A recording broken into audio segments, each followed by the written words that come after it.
Welcome to the end zone. Let's move the chains and talk USC football. So, this is a little bit about the future of the program and about landing some big time recruits. So, if you hadn't heard already, defensive back Domani Jackson from Santa Ana, California.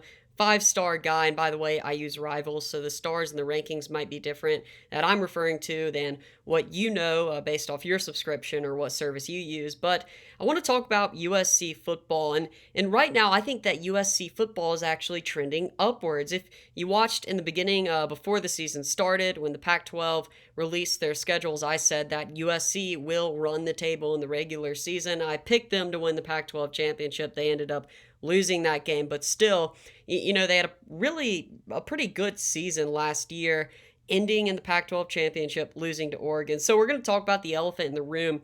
USC, to be relevant again, has to start competing in the Pac-12 year in and year out. That means they have to start making the Pac-12 championship. And their direct competition to winning that Pac-12 championship is Oregon. Oregon is recruiting at a high level. Mario Cristobal has the program running in the right direction. And honestly, I really love what I've seen from Oregon, but I also like the direction that the USC Trojan program is going. Again, they went undefeated in the regular season. Recruiting has been much better. After they had kind of an embarrassing year of recruiting, they've really rebounded well. Number 8 in the recruiting class in 2021 with the number 1 player of 2021 rankings, Corey Foreman. Now they have another 5-star in the 2022 rankings, and defensive back Domani Jackson. Again, he's from Santa Ana, California.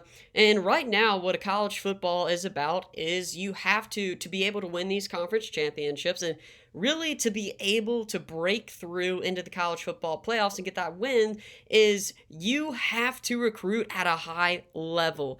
And now what we are seeing is that recruiting also is very important on the edge. Your skill players, they matter so much more than they've really ever mattered in college football and in football. Right now, receivers and corners are having the most impact in football that really we've ever seen. They mean that much more. And in looking at USC in 2021 and kind of beyond, but at this 2021 schedule, their schedule is not too bad to think that they could be not only contending for a Pac-12 championship, but hey, possibly, and I say possibly, running the table once again in the regular season. But it starts right off with a game away at Notre Dame. Notre Dame is not without its question marks. They still got to figure out the quarterback situation. You got BYU at home. BYU lost Zach Wilson. It's a first-round draft pick.